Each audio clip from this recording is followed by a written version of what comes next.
It was a bleak December evening when James Murray, a young scholar, found himself lost on the desolate moors after a day of grouse shooting.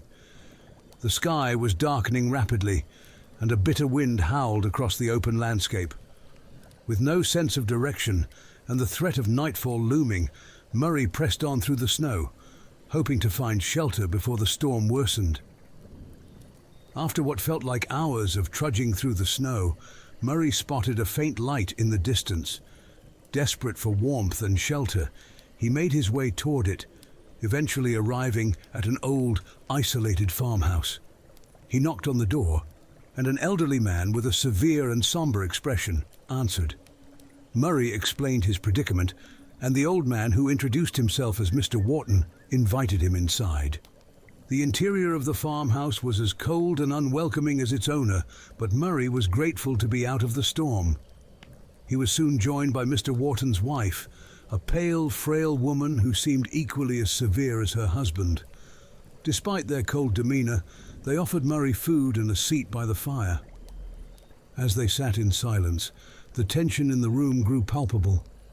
Murray couldn't shake the feeling that something was terribly wrong, though he couldn't pinpoint what it was. After a while, Murray mentioned his urgent need to reach the nearest town. Mr. Wharton informed him that the only way to travel at this hour was by the mail coach, which would pass by the crossroads a mile away at 10 o'clock. The coach, he said, could take Murray to his destination. Murray was puzzled. He hadn't seen any sign of a road or crossroads on his way to the farmhouse. Still, with few options, he decided to take Mr. Wharton's advice. As he prepared to leave, Mrs. Wharton gripped his arm, her eyes wide with fear. "You must be careful," she whispered, her voice trembling. "Pray for protection." Disturbed by her words but determined to reach the town, Murray set out for the crossroads. The wind had died down, and the night was eerily silent as he trudged through the snow. When he reached the crossroads, he was surprised to see the faint outline of a road, which had been completely obscured before. He waited in the cold, the minutes ticking by slowly, until at last he heard the distant sound of horses' hooves. Out of the darkness, the mail coach appeared, drawn by 4 black horses and driven by a silent, grim-faced coachman. The coach seemed ancient, its windows frosted over, and its wood creaking ominously as it approached. Murray hailed the coach, and the door swung open without a word from the coachman. Inside, the air was frigid, and the passengers, 4 men, dressed in old-fashioned clothing, sat in complete silence, their faces hidden in shadow. Uneasy but with no other choice, Murray took his seat. The coach set off at a breakneck pace, speeding through the night as if driven by some unseen force. The cold was unbearable, and Murray felt a growing sense of dread as the coach careened wildly along the road. He tried to speak to the other passengers, but they remained silent, their faces obscured. As the coach hurtled through the darkness, Murray began to feel as though time itself was slipping away. The road ahead seemed endless, and the landscape outside the windows became increasingly distorted, the trees twisting into grotesque shapes, the snow taking on an unnatural, ghastly hue. Suddenly the coach lurched violently, and the door flew open, casting Murray out into the snow. He tumbled down an embankment, landing hard on the frozen ground. Dazed and disoriented, he looked up to see the coach disappearing into the night, its wheels spinning in the air as it vanished into nothingness. Terrified, Murray staggered to his feet and ran blindly through the snow until he came across another farmhouse. The kindly owner took him in, and Murray, still shaken, recounted his harrowing experience. The farmer listened in silence, then told Murray a chilling tale. The mail coach he had described had been involved in a fatal accident 10 years earlier. The coach had overturned in a snowstorm, killing everyone on board. Since then it was said to haunt the crossroads, appearing only to those lost on the moors, luring them to their doom. Murray felt a cold shiver run down his spine as he realized the truth. He had ridden with the dead, narrowly escaping a fate worse than death. The memory of the coach, the ghostly passengers, and the haunted journey would haunt him for the rest of his life.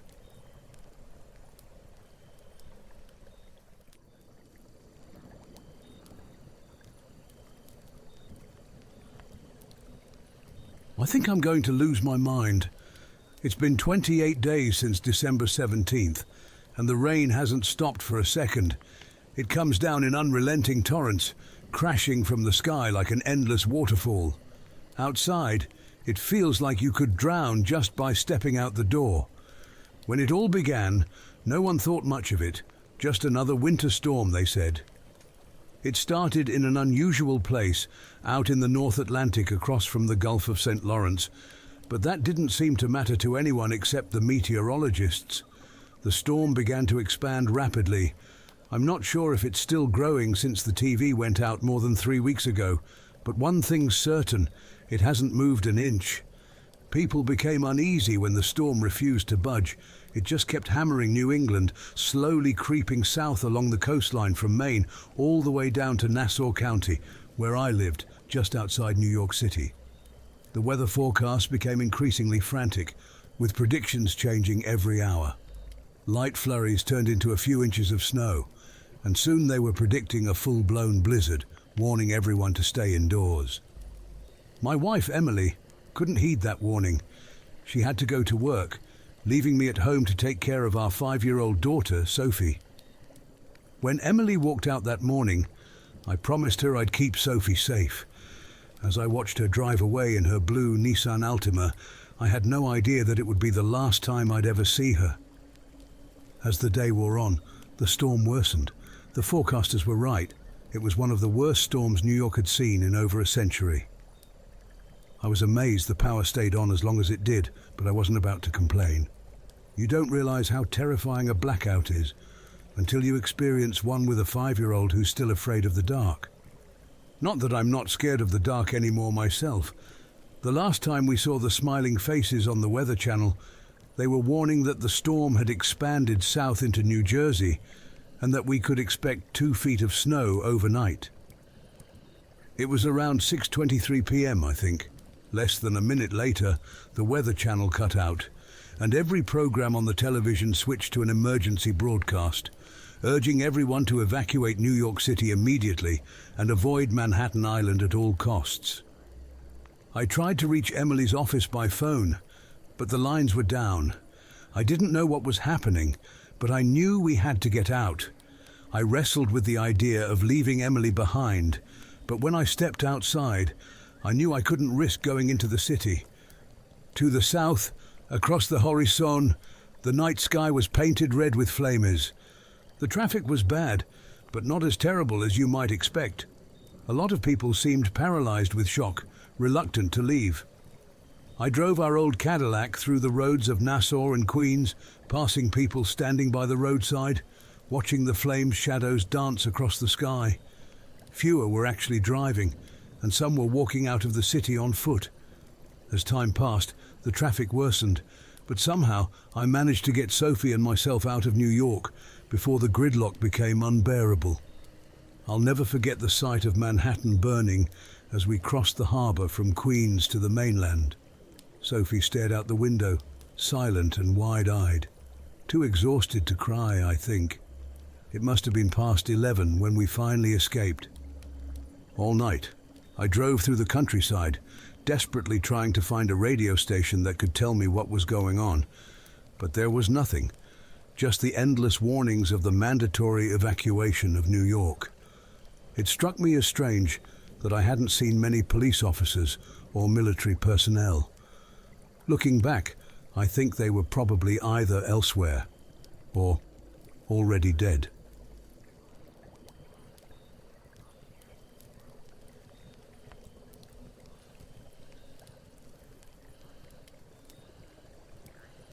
No one believed Peter when he told them that his reflection in the mirror was alive. "Grow up! You're not a 5-year-old, you're 24. They laughed, dismissing his fear as childish nonsense. Peter had to admit, it did sound like something a child might be afraid of, but he swore to God it was true. He couldn't pinpoint exactly when his reflection started to behave differently, but he was certain it wasn't always like this. It had begun recently, and he knew it wasn't a ghost. No, this felt more like a creature, an entity, living behind the mirror, or perhaps trapped there. He couldn't explain why or how, but his reflection constantly tried to grab him, as if it intended to pull him inside while it leaped out. Determined to avoid its grasp, Peter always kept his distance from reflective surfaces. When he brushed his teeth at night, he stood a few meters from the bathroom mirror, just to be safe. The entity in the mirror always showed a grumpy and angry face whenever they were alone. No matter how hard he tried to smile, it never reciprocated. It never smiled. Not once. One day, Peter decided to take a break from his flat and went to a nearby mall for some sightseeing. Suddenly, an earthquake struck. It was massive. People panicked, running around looking for shelter. Peter darted towards a table to cover himself, but he was too late. Something heavy fell from above, hitting him squarely on the head. He collapsed, groaning in pain. As the pain slowly faded, Peter looked around. The earthquake had stopped.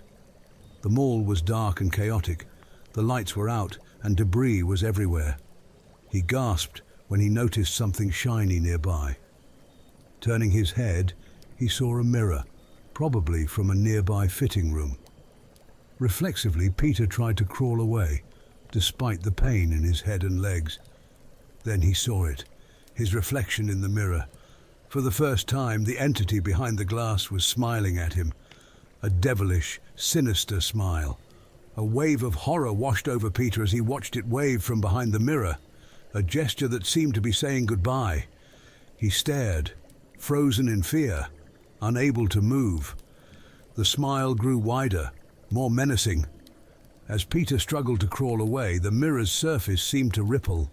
His reflection's hand reached out, its fingers elongating unnaturally, almost breaching the boundary of the glass.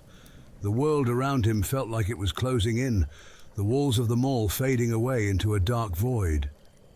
With one final effort, Peter tried to scream, but no sound came out. His vision blurred, darkness creeping in from the edges.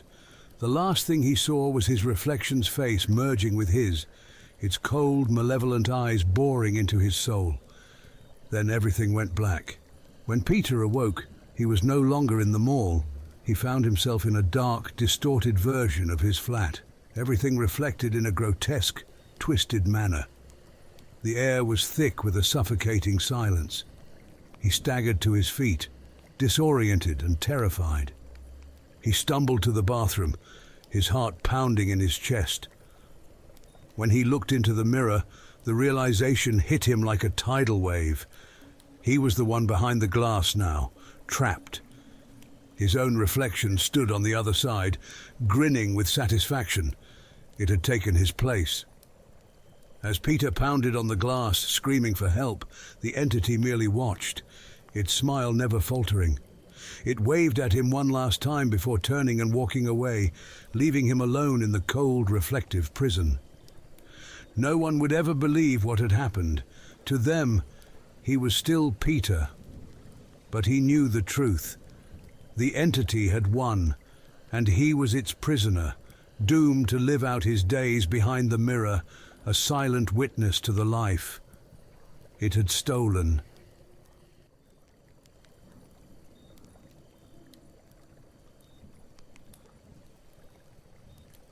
In the heart of a forgotten southern town, where time seemed to have stopped, a narrow, weathered bridge spanned the slow-moving waters of Possum Creek. The day was bright, the sun hanging high, casting long shadows across the wooden planks. On that bridge stood a man named Elijah Merrick, his hands bound, a noose tight around his neck. On either side of him, Union soldiers stood at attention, their faces cold and impassive, ready to carry out the grim duty assigned to them. Elijah hadn't always been a man facing death. He was once a prosperous plantation owner, a respected figure in his community, fiercely loyal to the Confederate cause. But now, as he stood on the edge of eternity, those days seemed like a distant memory. His thoughts raced wildly, flickering from one image to the next, his wife's gentle smile, his children's laughter, the life he was about to lose. In these final moments, something extraordinary occurred. As the soldiers prepared to send him into the void, Elijah's mind conjured a miracle. He imagined the rope snapping, his body plummeting not into death, but into the cold, rushing waters below. The impact of the water was a shock, a jolt that reignited the primal urge to survive. In this imagined escape, Elijah kicked against the ropes that bound him, fought against the current, and emerged gasping for breath. Above him, the soldiers, stunned by the impossible, fired their rifles, but the bullets sliced harmlessly through the water as Elijah dived deeper, evading death by mere inches. The river's current took hold of him, dragging him away from the bridge, away from his executioners. The struggle against the water was exhausting, his muscles burning, but an overpowering hope surged through him. Everything around him seemed suddenly vivid, more alive than ever before. The sky an endless canvas of blue, the trees lining the riverbank whispering in the wind. Every detail stood out with startling clarity, as if he was seeing the world anew. Finally, the current released him, and Elijah dragged himself onto the muddy riverbank. He collapsed, gasping for breath, his body trembling with the effort of survival. But he didn't rest for long. His thoughts turned to his family, the only thing that mattered. They were waiting for him, unaware of the peril he had narrowly escaped. Driven by love and desperation, Elijah forced himself to his feet and began the arduous journey home, through the thick woods that surrounded Possum Creek. The journey was grueling, each step a battle against exhaustion and pain. But Elijah pressed on, his thoughts filled with images of his wife waiting on their porch, eyes scanning the road for any sign of his return. The pain in his neck from the noose and the deep weariness in his bones were nothing compared to the burning need to see his family again. Determination fueled him, pushing him onward, despite the agony that threatened to consume him. As dusk fell and the sky turned a deep fiery orange, Elijah finally saw it. His home, standing just as he had left it, nestled among the trees. His heart soared, and he broke into a run, tears of relief and joy welling in his eyes. On the porch stood the figure of his wife, her arms outstretched, her face alight with a smile that he had longed to see. Elijah rushed toward her, his soul filled with hope, his heart pounding with the anticipation of their embrace. But just as he reached out to her, a searing pain shot through his neck, and the world plunged into darkness. In a cruel twist of fate, reality snapped back into place. Elijah Merrick had never escaped the noose. The rope had held firm, the river had never swept him away, and his desperate flight toward home was nothing more than the final fevered dream of a dying man. Elijah Merrick's lifeless body hung from the bridge over Possum Creek, swaying gently in the breeze. The soldiers went about their duties, and the quiet, lonely place was left behind, the last remnants of a man's fleeting hope dissolving into the endless march of time.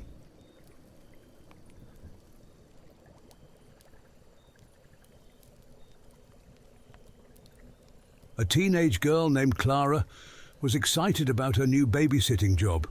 The family lived in a huge, luxurious house on the outskirts of town, with sprawling lawns and opulent furnishings.